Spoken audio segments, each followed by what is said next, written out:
Okay, today I am going to give everyone a basic introduction to your Poker Tracker 3 software and indeed any other heads-up display softwares and the statistics you're going to need to use. Basically, if you don't know already, a heads-up display basically collects information from your opponents with every hand and updates your heads-up display statistics. So, for example, the basic things it can do is tell you how tight or loose an opponent is, or how passive or aggressive your opponent is. So for Poker Tracker 3, to configure your heads-up display statistics, you want to go to configure heads-up display, and go around cache for this instance. Once you have it open, it should look something like this. Now, of course, it will be different for different heads-up display softwares, such as Hold'em Manager, but of course, all the statistics will have the same effect. So, what we want to do is go on the Stats tab, and here you should see a big list of every single statistic that is available to you in your heads-up display software. And on the right-hand side is all the statistics that I currently use. Now, what you want to try and do with the statistic is to kind of make something that will help you in every situation or common situation you're going to be faced with. So you want to have a range of statistics, and you want to be changing them to suit how you play.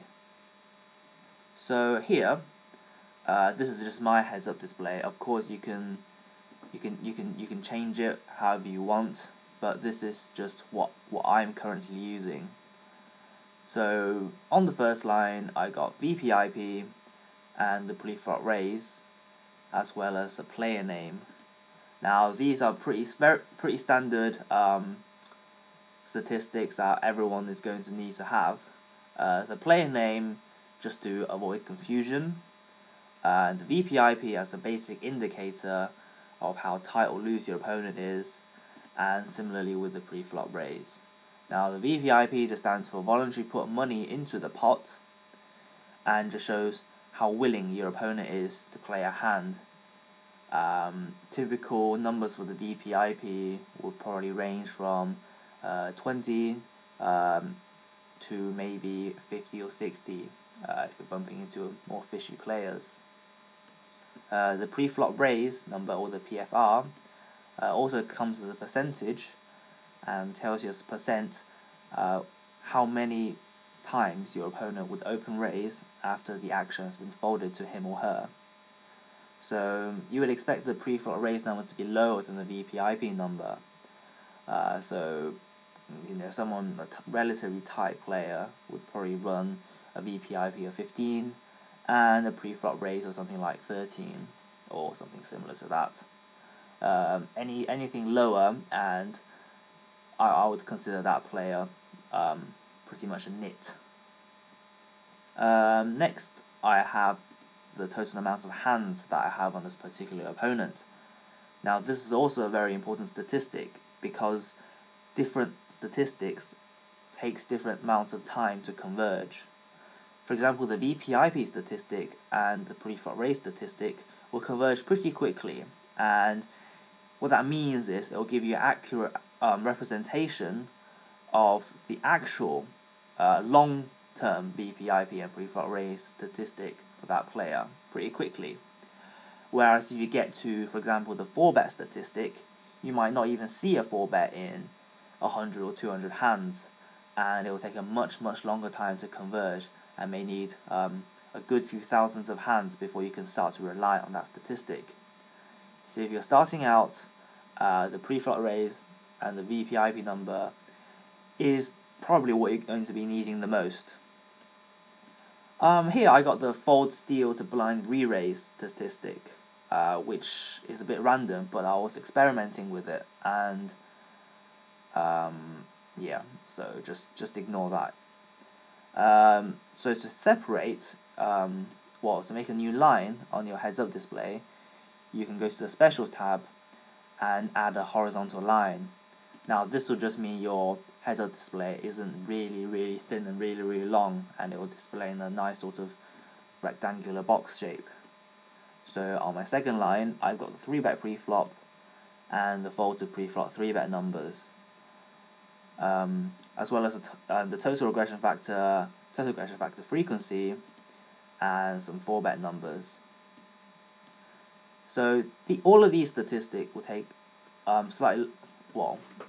excluding the 4-bet statistic, these statistics will probably take a good few hundred hands to converge, unlike the VPIP and the preflop raise numbers, which will converge much quicker. The 3-bet preflop and the fold to preflop 3-bet both come as a percentage of how many of the time your opponent will 3-bet you preflop or fold to a preflop 3-bet. So if, let's say, you're in the big blind and someone on the button has open raised to try and steal your blind, the small blind has folded, and you're thinking, I think he might be just loosening up and trying to steal my blind, and you might have to look up, for example, firstly, the fold to preflop 3-bet number, which tells you the percentage, how willing your opponent is to folding to a preflop 3-bet. If this number is quite high, it may convince you to sort of bluff 3-bet your opponent off an opening raise. Of course, this statistic alone isn't enough to determine how often you should 3-bet your opponent. And it will also depend on other factors such as your table image, how your opponent is playing, how many tables he's playing, and the current sessions he's already had. So if someone's just lost quite a few big pots, you would expect that your 3-bets he would give you less credit for your 3-bets than he might usually, and he might spaz out or make some random play that you don't want to be caught 3-betting with some junk hand. And then again, 3-bet pre-flop is also a percentage and tells you the number of times that your opponent is 3-betting pre-flop. So if someone's has a very tight 3-bet pre-flop range, you would expect something like 2 to 3%, and that pretty much narrows down his hands to all the premium pairs. So you really want to be getting out of the way if he or she 3-bets, unless you've got a pretty good hand yourself, like aces or kings. Of course, these statistics, you can't just presume that a 2% range would only represent the very top of his range. He might be quite a strange player that likes to 3-bet junk hands and flat with his aces or kings, in which case it's not too difficult to exploit, and you can just make a note next to his name saying like, for example, flat aces pre-flop, but 3-bet 7 deuce offsuit pre-flop. And then we have the 4-bet pre-flop and fold to pre-flop 4-bet statistic, which if you're just starting out, you don't really have to worry about, and it's pretty pointless to include on your heads-up display unless you've got data mined hands. So on the next line, I've got the continuation bet flop, continuation bet turn, and continuation bet river statistic, as well as the fold flop continuation bet, turn, and river statistics. These statistics are pretty self-explanatory, and all 6 comes as a percentage. So the continuation bet flop number will typically come between maybe 30% or even less to 100%. As Barry Greenstein often says that you should continuation bet every single flop. And you would expect decent players to be continuation betting most flops. So a number between maybe 70 to 80% I think is probably optimal. And anything less than that, and I think, depending on the player's pre-flop raise and VPIP, etc., he or she may be losing value by not continuation betting flops. Continuation bet turn number is just, will take a much longer time to converge for a start, and gives us a percentage of the second barrel numbers. So you would expect the continuation bet turn statistic to be a percentage of the continuation bet flop statistic.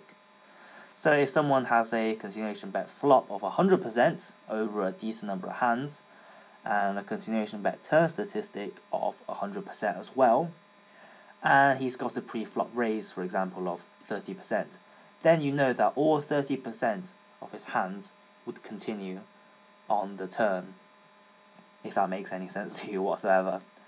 And of course, the continuation bet river statistic will even take a longer time to converge, and will just give you the the times that he will fire a third barrel on the river.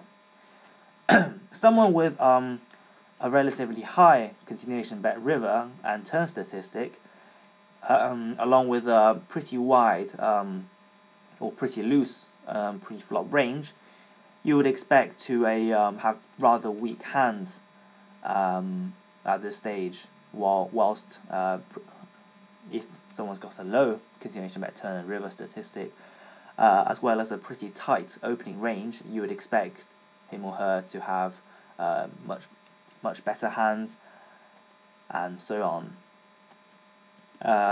Next, I've got the fold to flop continuation bet, fold to turn continuation bet, and fold to river continuation bet. These basically work in the other way around, and put yourself into the position of the villain we were talking about. Let's say you're on the button this time, and then you raise, and someone in the big blind calls you. And before you fire a continuation bet on any flop, you want to be looking at fold to flop continuation bet number, as well as some of the other numbers which I'll hopefully go through in a minute. So if someone's got a low fold to continuation bet, he probably likes to peel off another card with weaker draws, and it'll be pretty hard to get him off, for example, bottom pair. While someone's got a very high fold to flop continuation bet, he will probably fold all 6 outers on the flop, weak gut shot draws, and you can probably bluff him off a hand pretty easily. However, if he does call you or raise your continuation bet, you're probably going to think that he's got the goods, and you want to be getting out of the way unless you've got a premium hand yourself. Then we got the fold to turn continuation bet, which is basically how many percent of the time that he would fold to a second barrel. So, for example, if someone likes to float a lot of flops and only folds, let's say, 20% of flop continuation bets, but he's got a very high fold to turn continuation bets, it shows that he's probably he's calling the flop and waiting for you to shut down the turn, hoping you won't bet out again, so he can take away the pot, for example, on the river, or depending on the position. So if he's got the high fold to turn continuation bet, you know that all of his the cards he would float with, and all the other weaker draws, unless he's hit, he would probably get out of the way. And then this is the fold to river continuation bet, which is not very useful unless you've got a good few thousand hands on your opponent.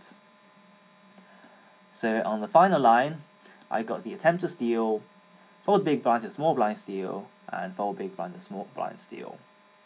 Fold big blind to steal and fold big blind to small blind steal, as well as a went to showdown statistic and win money at showdown statistic. These two statistics works quite well with all your continuation bet statistics. So if someone's got a very high triple barreling number, you would expect a very low win money at showdown, but a very high went to showdown statistic, as he or she will have very weak hands, and people will be willing to call a triple barrel pretty light, as opposed to someone that's pretty tight. So here we got the attempt to steal, which takes into account the 2 late positions of the cutoff and the button when you're playing 6 max, and it's basically like the pre-flop raise number, but just for the 2 late positions.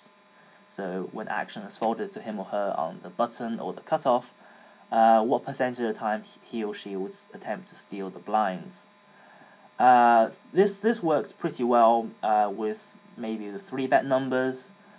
For example, if someone's got a very high steal percentage on the cutoff and button, you may 3-bet him light knowing his range is pretty loose, or even 3-bet him for value with weaker hands in the blinds.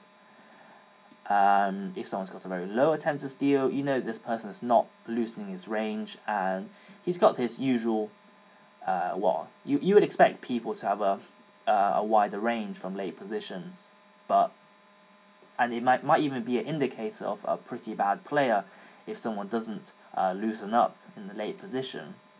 But you can adjust accordingly. Next, I've got the fold big blind to steal and the fold big blind to small blind steal. So the fold big blind to steal, which is basically kind of works in the opposite way of the attempt to steal. You can also accumulate these statistics together, so you can include a small blind, and basically tells you as a percentage what time the big blind will fold to a steal from late position.